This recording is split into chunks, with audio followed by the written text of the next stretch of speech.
In the sea of Hollywood reboots, Eli Roth chose to remake Ice Cream Man. Now this has hands down got to be one of the worst horror films I've seen in the last decade.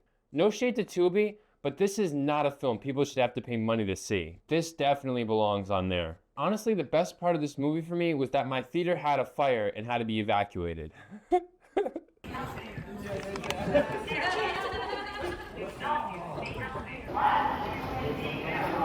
Perfect timing, because that was dreadful. I'd say one of the main things that made the 1990 film of the same name memorable was Clint Howard's unhinged, campy performance as the Ice Cream Man.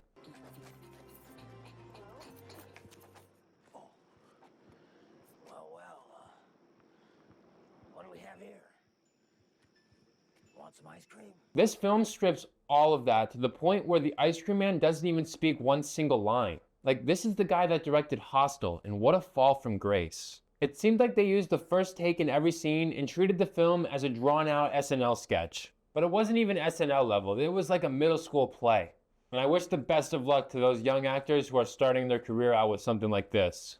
This movie's opening shots actually trick you into thinking it's gonna be some kind of high-end Stephen King film. The color grading and aerial shots actually reminded me of It in a lot of ways. But the second these characters open their mouths, the veil completely drops. The film replaces all of the enjoyable, campy elements of the original with forced, aggressive punchlines. Speaking of over-the-top exaggeration, the kills are practical, but they're practically ridiculous. Every single one is so over the top and overacted that it's not even enjoyable. I usually advocate for practical effects over CGI, but this looked bafflingly cheap. I mean, this film reportedly had a $5.5 million budget. None of it seemed to end up on screen. The craft services must have been serving filet mignon and lobster tail every day. I mean, one practical effect in this thing literally looks like they poured pomegranate juice and pomegranate seeds into a hollowed out head. And the 12-year-old leads are constantly dropping forced F-bombs. Like, is that supposed to be funny?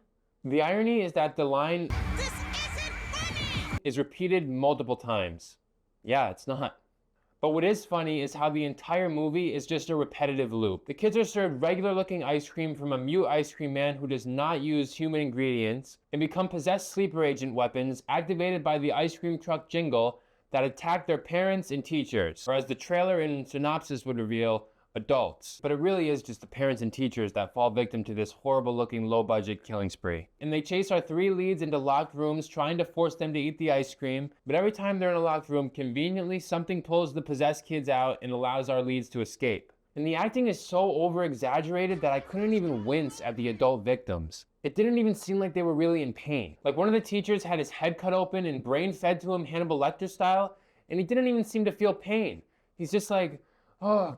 It honestly hurts to watch. It's such a repetitive loop. And it seems this control is on a timer because eventually the kids stop attacking and return to their possessed drone state until they get fed more ice cream and get reactivated by the jingle. Then there was this big montage at the school of them killing all the teachers, and check out my reaction to that.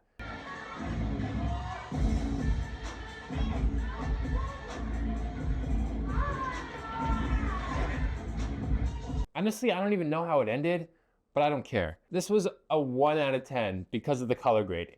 I would highly recommend saving your money or waiting till this frozen dumpster fire hits Tubi. Alright, I hope you didn't waste your money on this, but if you did, leave your thoughts in the comments. And while you're down there, hit like and subscribe if you enjoy what I had to say and want to see more.